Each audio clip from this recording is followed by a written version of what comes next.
Since the COVID-19 outbreak has become increasingly rampant, the government has established various policies to cut the chain and break the spread of coronaviruses.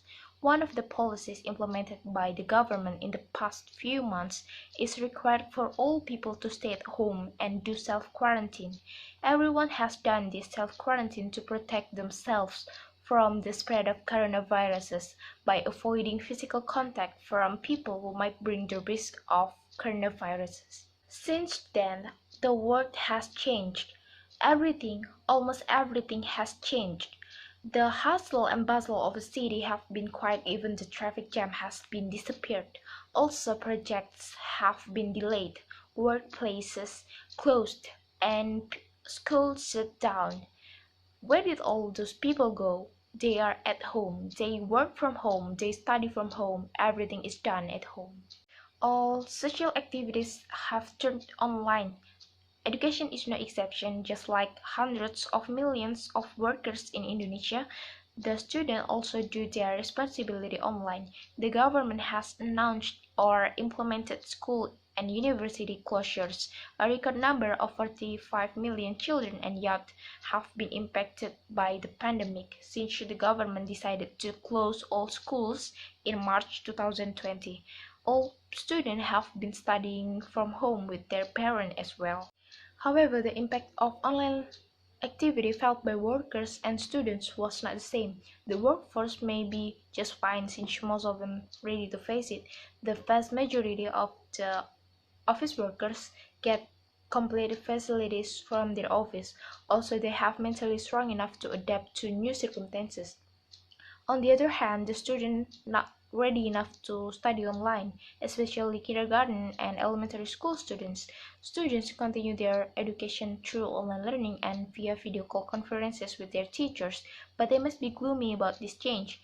Of course, they are confused about what happened in the world. Moreover, in education activity, they also didn't get enough explanation from their teachers. They couldn't meet their friends, and everything just be bored. All of these have impacts on their mental and learning achievement. This is a big problem with online activities. That is why we should regret the glorification of online learning during pandemic. Various pieces of evidence supporting my arguments based on a survey of parents and students. They have admitted that it is not easy for them to do online learning. The biggest obstacles that students face during learning at home is the lack of internet access and electronic devices. But not only that, there are still many facts that prove that online learning is not as effective and efficient as imagined by everyone, including the government. Several facts and exceeding evidence support favor of the motion, just as first, as a student participating in the home learning program, the online school was confusing to adjust to as we had not been prepared through simulations or practices beforehand.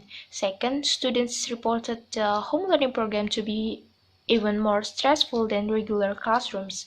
Some of the common reasons of this went along the line of normal classes may have been difficult, but having friends make it so much more manageable and less stressful.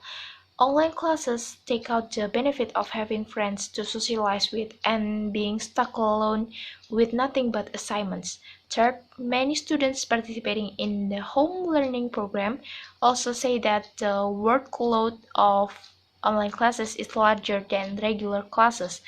Fourth, not a few students have difficulty in learning online. Some don't have gadgets, some don't have quota, some don't have um, good signal, and many other difficulties hinder their online learning activity. Based on the previous I stated, it is indirectly concluded that the limited range of online learning has brought some disadvantages. One of them is limited to online student feedback. In classroom learning, the teachers can give students immediately face-to-face feedback. Students who are experiencing problem in curriculum can resolve them quickly and directly either during the lecture or during the office hour.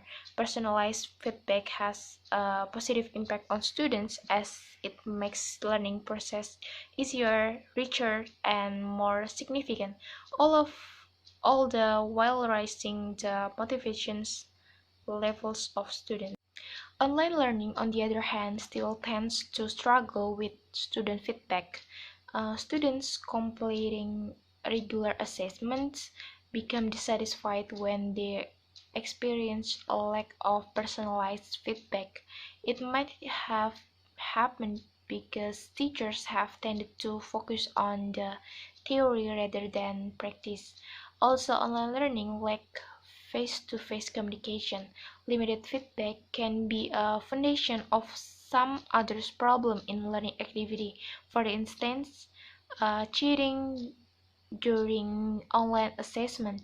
Students can cheat on assessment more easily as they take assessment in their environment and while using their personal computers.